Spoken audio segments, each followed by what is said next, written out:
Welcome to Logan Reads Live Frightful Friday. This is, of course, a pre-recorded version of Logan Reads Live because I have other things I need to do today. So, we are going to continue with The Turn of the Screw. We're going to be reading chapters 11 and 12. And I'm just going to jump right into that there.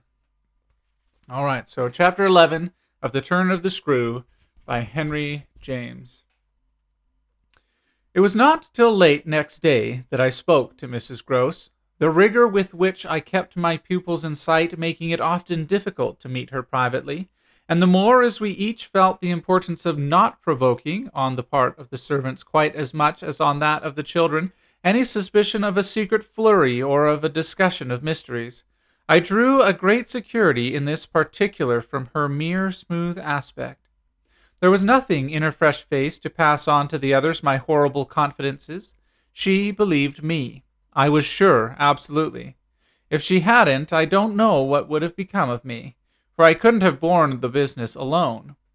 But she was a magnificent monument to the blessing of a want of imagination. And if she could see in our little charges nothing but their beauty and amiability, their happiness and cleverness, she had no direct communication with the sources of my trouble. If they had been at all visibly blighted or battered, she would doubtless have grown, and on tracing it back, haggard enough to match them.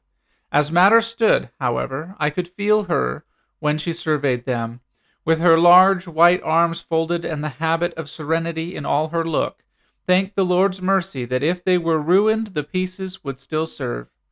Flights of fancy gave place in her mind to a steady fireside glow, and I had already begun to perceive how, with the development of the conviction that, as time went on without a public accident, our young things could, after all, look out for themselves, she addressed her greatest solicitude to the sad case presented by their instructress. That, for myself, was a sound simplification. I could engage that, to the world, my face should tell no tales, but it would have been, in the conditions, an immense added strain to find myself anxious about hers.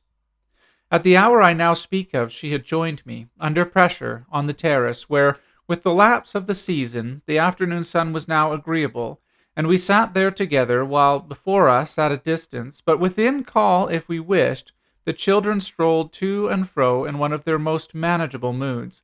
They moved slowly, in unison, below us, over the lawn, the boy, as they went, reading aloud from a storybook and passing his arm round his sister to keep her quite in touch. Mrs. Gross watched them with positive placidity. Then I caught the suppressed intellectual creak with which she conscientiously turned to take from me a view of the black tapestry. I had made her a receptacle of lurid things. There was an odd recognition of my superiority, my accomplishments and my function, in her patience under my pain. She offered her mind to my disclosures, as had I wished to mix a witch's broth and proposed it with assurance, she would have held out a large clean saucepan.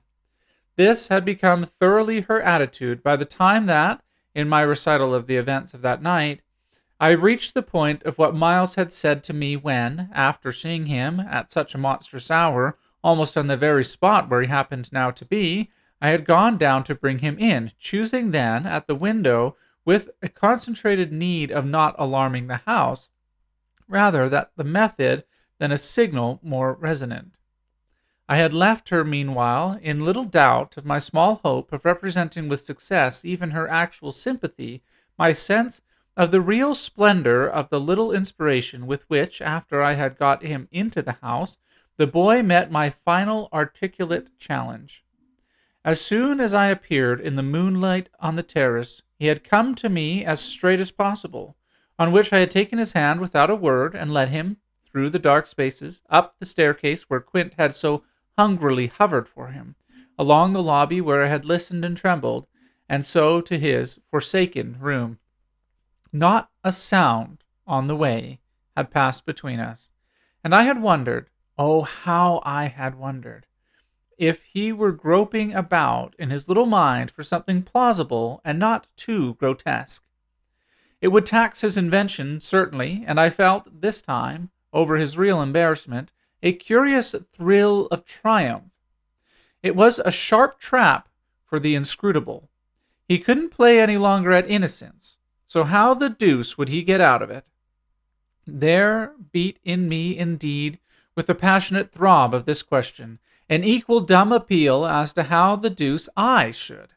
I was confronted at last, as never yet, with all the risk attached even now to sounding my own horrid note. I remember, in fact, that as we pushed into his little chamber, where the bed had not been slept in at all, and the window uncovered to the moonlight, made the place so clear that there was no need of striking a match, I remember how I suddenly dropped, sank upon the edge of the bed from the force of the idea that he must know how he really, as they say, had me. He could do what he liked, with all his cleverness to help him, so long as I should continue to defer to the old tradition of the criminality of those caretakers of the young who minister to superstitions and fears. He had me indeed. And in a cleft stick, for who would ever absolve me? Who would consent that I should go unhung, if, by the faintest tremor of an overture, I were the first to introduce into our perfect intercourse an element of so dire? No, no. It was useless to attempt to convey to Mrs. Gross, just as it is scarcely less so to attempt to suggest here, how, in our short, stiff brush in the dark, he fairly shook me with admiration. I was, of course, thoroughly kind and merciful. Never, never yet had I placed on his little shoulders hands of such tenderness as those with which, while I rested against the bed, I held him there, well under fire.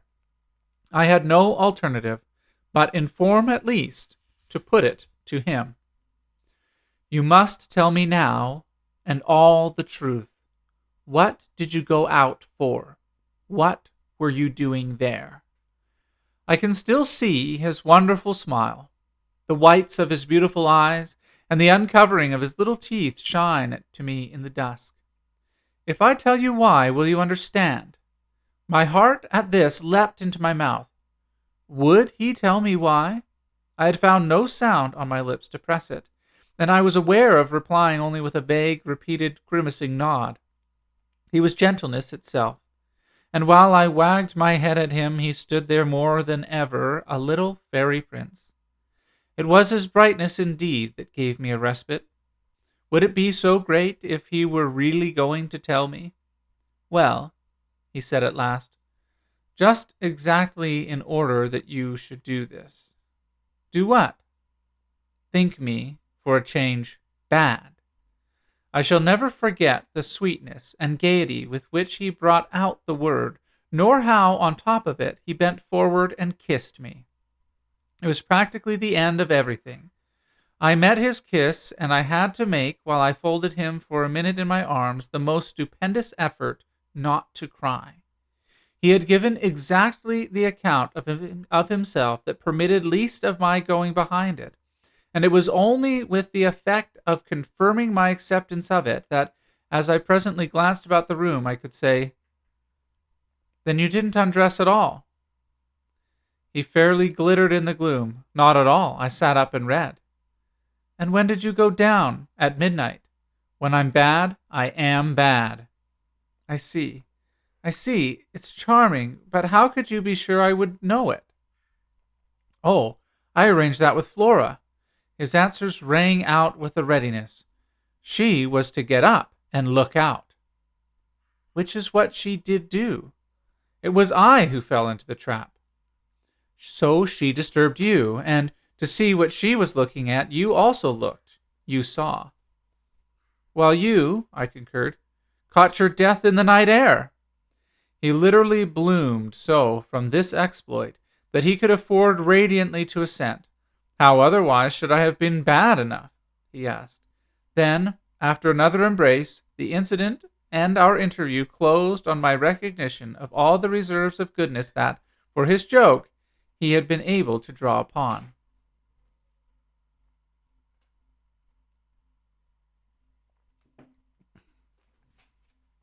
Chapter 12. The particular impression I had received proved in the morning light. I repeat, not quite successfully presentable to Mrs. Gross, though I reinforced it with the mentions of still another remark that he had made before we separated. It all lies in half a dozen words, I said to her. Words that really settle the matter. Think, you know, what I might do. He threw that off to show me how good he is. He knows down to the ground what he might do. That's what he gave them a taste of at school. Lord, you do change, cried my friend. I don't change, I simply make it out. The four, depend on it, perpetually meet. If on either of these last nights you had been with either child, you would clearly have understood. The more I've watched and waited, the more I've felt that if there were nothing else to make it sure, it would be made so by the systemic silence of each. Never, by a slip of the tongue, have they so much as alluded to either of their old friends, any more than Miles has alluded to his expulsion. Oh yes, we may sit here and look at them, and they may show off to us to their fill, but even while they pretend to be lost in their fairy tale, they're steeped in their vision of the dead restored. He's not reading to her, I declared. They're talking of them. They're talking of horrors. I go on. I know, as if I were crazy, and it's a wonder I'm not. What I've seen would have made you so, but it has only made me more lucid, made me get hold of still other things. My lucidity must have seemed awful, but the charming creatures who were victims of it, passing and repassing in their interlocked sweetness, gave my colleague something to hold on by, and I felt how tight she held, as without stirring in the breath of my passion she covered them still with her eyes. Of what other things have you got hold? Why, of the very things they have delighted, fascinated, and yet, at bottom, as I now so strangely see, mystified and troubled me. They're more than earthly beauty, they're absolutely unnatural goodness. It's a game, I went on. It's a policy and a fraud. On the part of the little darlings. As yet mere lovely babies, yes, mad as that seems. The very act of bringing it out really helped me to trace it, follow it all up, and piece it all together. They haven't been good. They've only been absent. It has been easy to live with them because they're simply leading a life of their own. They're not mine. They're not ours. They're his, and they're hers. Quince and that woman's. Quince and that woman's. They want to get them.